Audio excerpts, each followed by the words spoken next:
Hello, this is Sherry Taylor with Providential Health, and I am going to show you a little, I don't know, I say trick, it's not really a trick, but I am going to show you what I do with my kale to make it kind of like kale chips without baking it. And I don't know that one's really any easier than the other, but it seems like doing it in the pan is a little bit faster. So, I have red kale.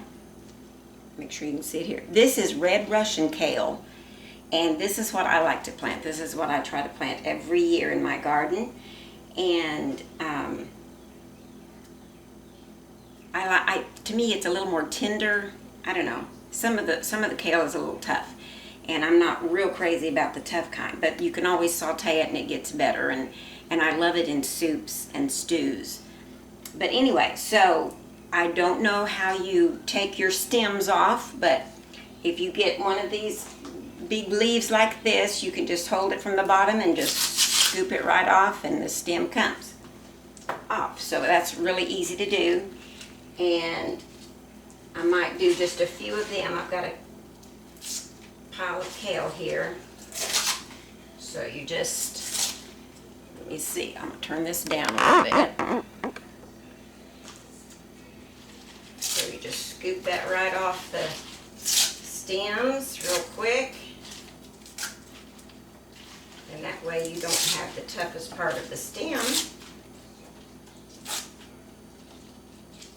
But it just comes right off.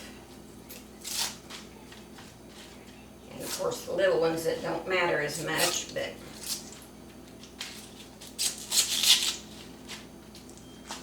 okay, I hope you can see this okay. Then I am going to just kind of tear it in pieces and just put it in my skillet of hot butter.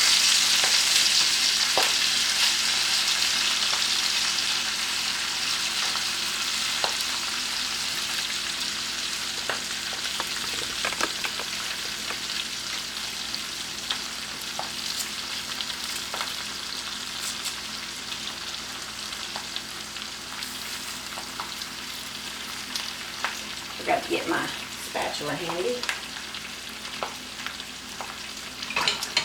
Just use this, I guess. Anyway, just stir it in the hot butter. And just what we're doing is kind of frying it.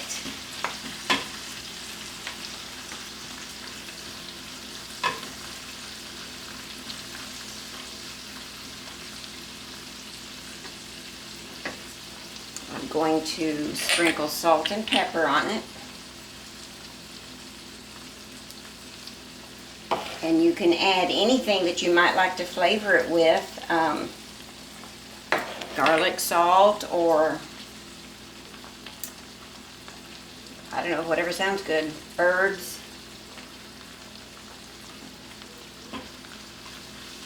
A lot of times I just do butter, salt, and pepper. Anyway, I have never actually done this before as far as the video. I'm going to try to speed it up, and hopefully that will work, and then I can get to the end of it. But you just fry it until it gets crispy. And I really like it like that. And there's something about when it becomes crispy, then it's easier to eat. I don't know, it's like it's not tough anymore.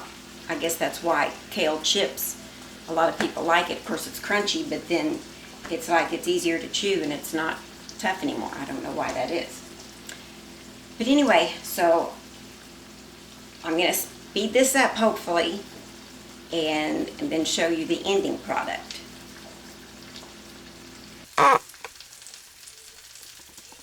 So I am not a pro at videos. Sometimes I feel like I just ramble and jerk the camera back and forth. But anyway, you could see probably that it was starting to get, I mean, it'll kind of shrivel up, and then it'll just get crispy on the edges, and so it's just about there. And if you had a lot of people to feed, this probably wouldn't be a good idea because it needs to have room to fry. I mean, you've probably noticed that with fried potatoes or anything. If you have a bunch of stuff crowded in there, it doesn't fry. It doesn't get crispy. So you have to kind of have room for it to separate and fry on all edges of whatever it is you're frying. So it should just be done in small batches. So if you had a lot of people, then probably the oven would be the best way to do it. But anyway, for just me, and this is actually going to be my breakfast. So I am going to have some fried egg or scrambled egg. I'm not sure which. I'm going to have some egg with my kale. And I'm going to show you one more time. And I'm always doing it alone, so I don't have anybody to help me. But hopefully you can kind of see what that looks like. But it's starting to get crispy. So I am going to just pour it in my bowl. Go ahead and drain off the butter because that helps it to be crispy. And there you have it. That's what I like to do. So it takes, I don't know, about 5 minutes or so. Maybe, I don't think it takes quite 10 minutes. But, you know, if you're cooking something else, of course, you can go on and do whatever else you're doing while it's cooking. But I hope you enjoyed that. I hope you can try that and tell me what you think about it.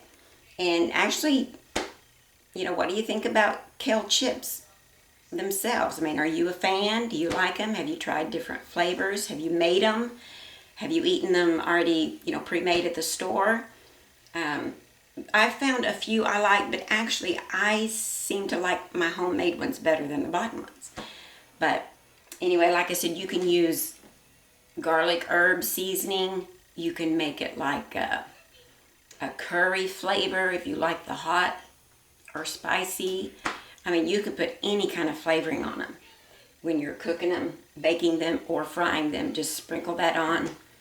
And when you're baking the chips, you tear the kale into pieces, pour a little olive oil and whatever seasonings you're going to use, and then just kind of massage the leaves and cover it all with the seasonings and then bake it. So I think I've done it at 350, but like I said, I usually just do this, so I don't bake them that often. But there's lots of recipes online, and I always tell people, you know, look at Pinterest, because you'll find something on Pinterest. But anyway, I hope y'all enjoyed that today. I hope you got something out of it, and I will let you go for today, and I'll see you next time. Thank you so much. Have a great day.